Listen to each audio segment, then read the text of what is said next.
안녕하세요, 신작가입니다. 왜 주식과 부동산은 때때로 엄청난 호황과 함께 이어지는 거대한 폭락을 경험하는 것일까요? 그리고 그 횟수는 왜 더 빈번해지는 것일까요? 급변하는 세계 정세에서 혼란스러운 지금, 이러한 질문에 대한 답을 알려주는 책이 출간됐습니다. 버블, 부의 대전환은 도대체 왜 시장이 부풀어 올랐다 꺼지는지, 왜 어떤 거품은 긍정적인 효과를 가져다주는 반면 어떤 현상은 재앙에 가까운 수준으로 경제적, 사회적, 정치적 몸살을 앓게 하는 것인지를 흥미롭게 설명해주고 있습니다. 흥미로운 것은 거품 상황일 때나 거품이 꺼졌을 때나 이익을 보는 사람이 있다는 것입니다. 현재 우리는 지금까지 경험해보지 못한 전염병으로 인한 심각한 혼란과 변화 속에 살아가고 있습니다. 코로나가 끝나고 나면 우리의 상상을 뛰어넘는 경제 상황이 펼쳐질 것입니다. 그때 뜨거운 버블 속으로 뛰어들어 모든 것을 잃는 불나방이 될 것인가? 아니면 현명한 투자로 얻는 자가 될 것인가는 여러분의 판단에 달려 있습니다.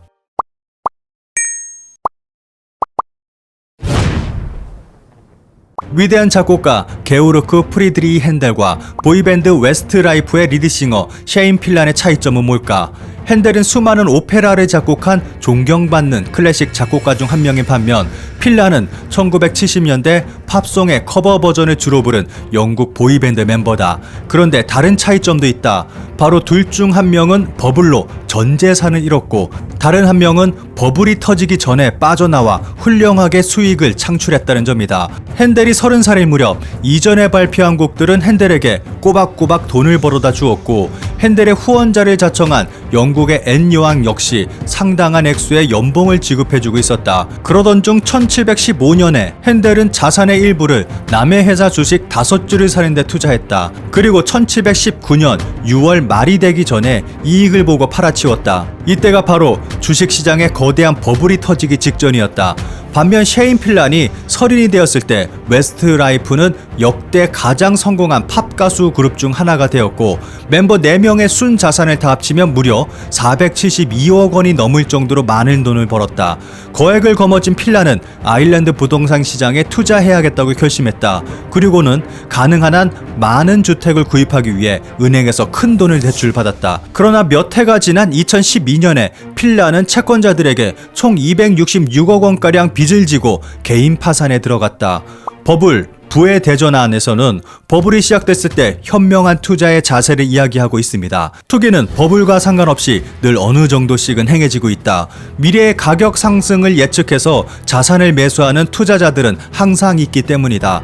하지만 버블이 진행되는 동안에는 수많은 초보 투자자들까지도 투기꾼으로 변모해 순전히 추진력에 의존해 거래하고 가격이 상승할 때 매수하고 가격이 하락할 때 매도하곤 한다.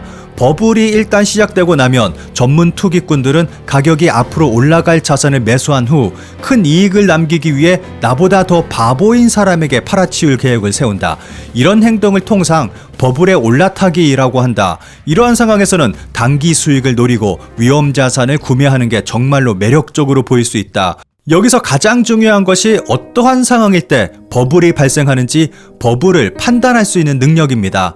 첫째, 기술 자체가 너무 새롭지만 그에 비해 경제적 영향력은 불확실할 때다. 둘째, 신기술을 둘러싼 고조된 관심이 언론의 관심으로 이어져 더 많은 투자자를 끌어들이는 경우이다. 또 다른 요인인 정부의 정책 역시 불꽃을 일으킬 수 있다.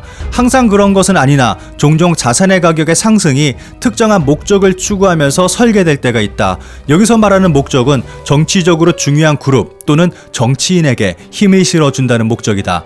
현 정부가 바람직하다고 보는 방식으로 사회를 재구성하려는 시도의 일부일 수도 있다. 실제로 정부가 주택 소유 비율을 높이려고 의도했을 때 주택 버블이 형성된 경우가 종종 있었다. 그렇다면 버블이 꺼지는 이유는 뭘까? 한 가지 확실한 원인은 연료 부족이다. 버블 자산에 투자할 돈과 신용은 한정되어 있는데 금리 인상이나 중앙은행의 긴축으로 인해 신용의 양은 줄어들 수 있다. 이는 투기자들이 투자 목적으로 대출받은 걸 더 어렵게 만들고 오를 거라 기대한 버블 자산을 일찍이 매각하게 만든다. 또는 신용시장 긴축이 시작되면 대출받은 돈으로 버블에 투자한 사람들이 대출 상환 만기를 연장할 수 없게 돼 결국 자산을 팔 수밖에 없게 만든다. 덩샤오핑이 정권을 잡았을 당시 중국은 서구 유럽의 1인당 GDP의 3분의 1도 채 안 되던 경제 침체기였다. 그러나 중국의 지속적인 경제 변화는 과거의 경제사와는 달리 흘러갔다. 중국의 GDP는 1978년부터 2015년까지 연간 평균 9.7%씩 증가했는데 당시 미국이 연간 2.7% 증가율을 보였고 미국을 이어 중국이 곧 제2의 경제대국이 되었다. 중국의 1인당 실질 GDP는 1978년에 약 156달러였는데 2015년이 되자 8,069달러에 달해 무려 51배의 증가율을 보여주었다. 중국의 이러한 놀라운 경제 발전의 결과로 중국에는 대략 4억 명으로 추산되는 세계에서 가장 두터운 중산층이 탄생하게 됐다. 뉴욕타임스는 중국의 자영업자, 가정부, 농부, 수박 장사꾼 등이 본업을 포기한 채 매일 주식 거래에 매달리게 되었다고 보도했다. 일각에서는 시민 10명 중 1명꼴로 주식 거래에 뛰어들었고 2005년 중국 시민들의 저축액 7%가 주식 시장에 투자됐는데 2007년 말에는 30%가 투자되었다. 그런데 많은 투자자들이 좀 이해할 수 없는 투자 철학을 가지고 있었다. 주식을 랜덤으로 골라 산다든지 주가가 행운의 수여서 산다든지 하는 식이었다. 일부 사람들에게 주식 시작은 카지노와 도박이 불법이던 중국에서 도박 욕구를 합법적으로 풀 수 있는 장이나 마찬가지였다. 버블이 곧 터질 거라는 걸 알려준 첫 번째 징후는 5월 28일에 나타났다. 버블이 터지게 만든 요인으로는 3가지가 있었다. 첫째, 각기간의 감독 당국에서 시장이 과도하게 차입 자본으로만 채워질 것을 우려해 이미 통제 불능이 된 신용거래 대출을 뒤늦게 단속하기 시작했다. 둘째, 6월 초에 통화정책이 긴축으로 바뀌면서 상하이 은행 간 공모율 인상을 예고했다. 셋째, 6월 10일이 되자 MSCI 지수에서 중국 주식을 포함하지 않기로 해서 약 500억 달러에 달하는 잠재적 외화가 중국 주식시장에 유입되지 못했다. 이러나 저러나 결과적으로 중국의 버블은 중국이 2015년 성장 목표를 달성하는데 어쨌든 도움을 주었고 중국 정부도 그 덕에 중국의 경제 성장이 둔화되고 있었다는 사실을 일시적으로나마 은폐할 수 있었는지 모른다. 하지만 정부가 버블을 주도했다는 것 그리고 버블의 붕괴로부터 사람들의 눈을 돌리기 위해 좀 지나친 노력을 행사했다는 점은 중국이 자본 분배를 위해 자유시장의 시대를 열고자 하는 노력을 진심으로 하고는 있었던 것인지 그 신뢰성에 의문을 품지 않을 수 없었다. 일본의 토지 버블과 주식 버블은 순전히 정치적인 원인 때문이었다. 일본 정부는 버블에 불꽃을 제공했을 뿐만 아니라 버블을 일으키겠다는 명백한 목표를 가지고 버블 삼각지대를 만들 세 면을 전부 체계적으로 키워냈다. 그 중에서도 동가 신용이 특히 확대됐다. 동가 신용의 확대는 일본 경제정책의 핵심이자 플라자 합의 후 세계 무대에서 한 일본 정부의 약속이었다. 이율을 낮추고 신용대출을 장려하면서 엔화 절상에 대한 기대를 부풀림으로써 정부가 투기를 만들어낼 막대한 양의 연료를 생성해낸 것이었다. 다른 연구에서도 대부분 이러한 일본 정부의 통합 팽창이 버블의 직접적인 촉매제가 되었다고 확인했다. 일본의 규제 완화로 인해 추가적으로 나타난 결과는 바로 자산의 시장성 증대였다. 종전 직후 일본에서는 주식 매매가 엄격하게 규제되었다. 일본인의 해외 자산 매수와 외국인의 일본 자산 매수는 1980년까지 아예 금지되어 있었고 1968년에 제정된 증권거래법은 증권회사들이 감당할 수 있는 리스크의 수준을 엄격하게 제한했다. 이러한 제한들은 1980년대 들어 점차 없어졌다. 그러나 일본 정부가 수많은 법을 중간에 시행 중단했기 때문에 법 개정에만 포커스를 맞추는 것으로는 당시 일본의 규제 완화 규모를 제대로 설명할 수 없다. 당국이 모르는 척 해준 불법 영업 토큰에 수조 엔이 들어가 있었다. 한 논평가는 노무라 증권사마저도 일본 재무부를 위해 영업 토큰을 관리해 주었다고 지적한 바 있다. 이 책의 마지막에서는 미래를 내다보는 눈을 키워야 한다고 말하고 있습니다. 그리고 정부와 언론의 역할에 대해서도 설명하고 있습니다. 그러면서 얻는 자가 될 것인가, 잃는 자가 될 것인가 라는 질문을 던지며 마무리하고 있습니다.